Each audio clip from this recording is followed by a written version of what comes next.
It started with a noise, a low hum beneath the flickering lights of the living room. Claire thought the old TV was finally giving out, and with no one else at home, it was up to her to fix it.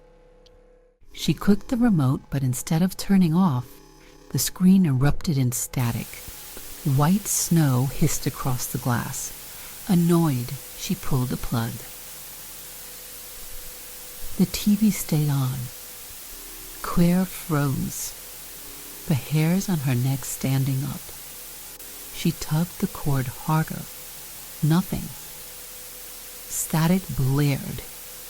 She stared at the screen, her own reflection a ghostly blur. Then, behind her distorted outline, she noticed something. A figure. A man. She whipped around. The room was empty.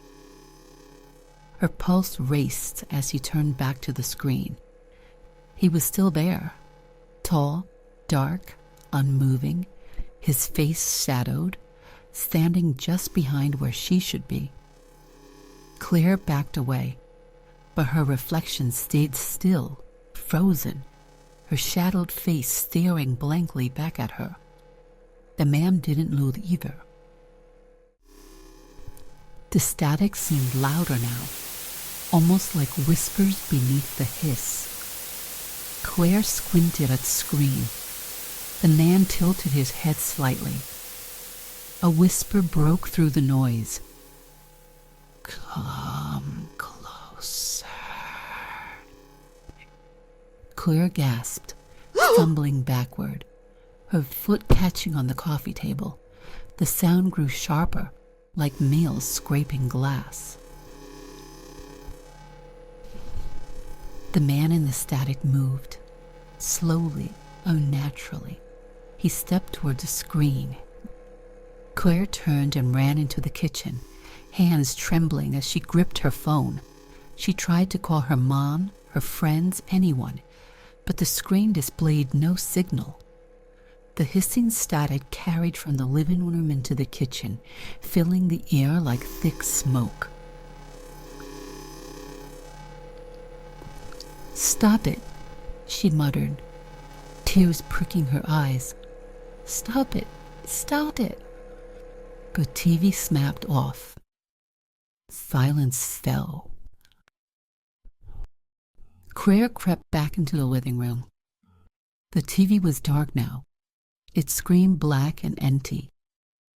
She let out a shaky breath and turned to leave. Then she saw the reflection. On the screen of the TV, a dark figure was standing behind her. Claire froze. She couldn't breathe. Slowly, she turned her head, and there he was, standing inches away. His face was a blur, as though it were still stuck in the static. The cold hand gripped her shoulder. The lights flickered, and the TV turned on again. The screen filled with static, but this time, Claire was inside of it. Her reflection stared blankly, lips frozen mid-scream. In her living room, the man stood alone, staring at the screen as the hissing whispers surrounded him. Then he turned his head as if looking for someone else. And then the TV shut off.